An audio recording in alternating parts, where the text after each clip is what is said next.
Okay guys, what we're going to be working on now is the arm, so let's get going. So if you haven't opened already, open a new design page, click sketch, click any one of these. Okay, now we're going to start with the middle bit here. So I'm going to zoom in a little bit using the mouse wheel on the mouse, click L for line, click the middle of the circle, and you're going to drag up perfectly left, so it's flat, and that is 1.5. Okay, I'm just going to check this is recording. Seems to be recording fine.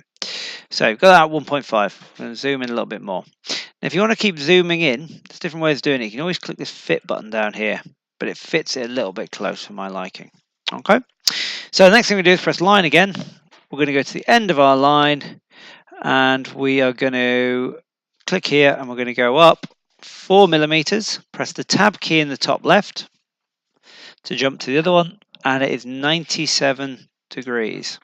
All right, now at this point you've only actually got two lines, but you've got all these angles making a mess. So what I normally do is press the escape key top left to not select anything, click it once, press delete, click the 4, press delete, and click the 1.5 and press delete. Okay, pause the video, give that a go now. Right, next thing is we're going to click line again, go to the center again, and go straight down, and we're going down 4 millimeters. Press return. We're now going to press C for circle, remembering that that's just shortcuts. All your other sketch tools are up there. So just press C for circle, click in the middle line, end of your line, sorry. Type 7 middle, press return twice. Okay. What you're then going to do now is this.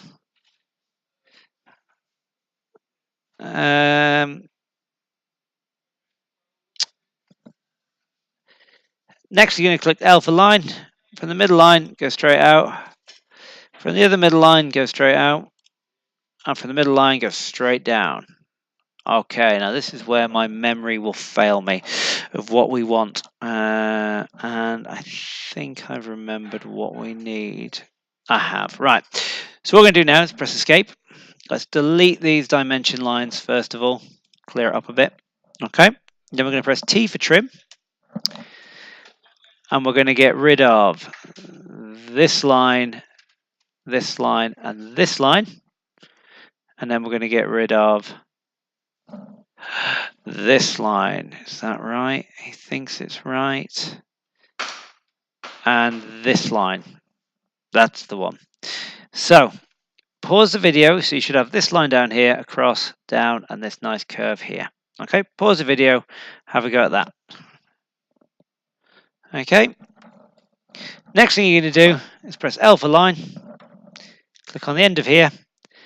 And then you're going to go straight up 6 millimeters. Okay. Once you've got that, you're then going to... Okay, once you're then going to do that, you're going to click L again. You're going to click the middle of the line, and you're going to go left 0.5. Okay. You're then going to click L again, get into this line, and go straight up. Now, a little tip for this one. If when you go up, you drag it across to that one, but don't click anything and drag it back, it will give you a little dotted line. And when it goes back to 90 degrees, you know that's exactly in line with that one. Then click it again, and we've got our profile shape. Okay. I always like to neaten things up, so I'm going to press escape. I'm going to click my dimension lines and delete it. Click that dimension line, delete it. You can see your profile shape. Okay, so just pause it. Make sure you've got that shape before moving on. Okay, what I'm going to do now is maybe make a little fillet in it. So if I press F for fillet. Oh, forget that. I've made a mistake. Don't press F for fillet. If you go back into sketch and go into fillet, click that line and that line. It'll put your little fillet in. And if you zoom in and then click left click, click fillet again and click that line and that line. Okay, that'll do it. So it's a nice little curve. Once you've done that, click stop sketch. Now this time we're not going to create an extrusion, we're going to create a revolve. It's going to say, what do you want to revolve? I'm going to revolve this. What axis? And we're going to revolve it around this one. And click OK. And what we've got, if we do to our spin, is we've got our little shoulder number started. Okay. Now I'm going to break this down to a couple of videos. So this is going to be the first video, and then we'll move it around, because if I make a mistake now, it's going to ruin the next video. So once you've done this one, you've made the shoulder of the arm. Next bit, we're going to make the arm. Okay.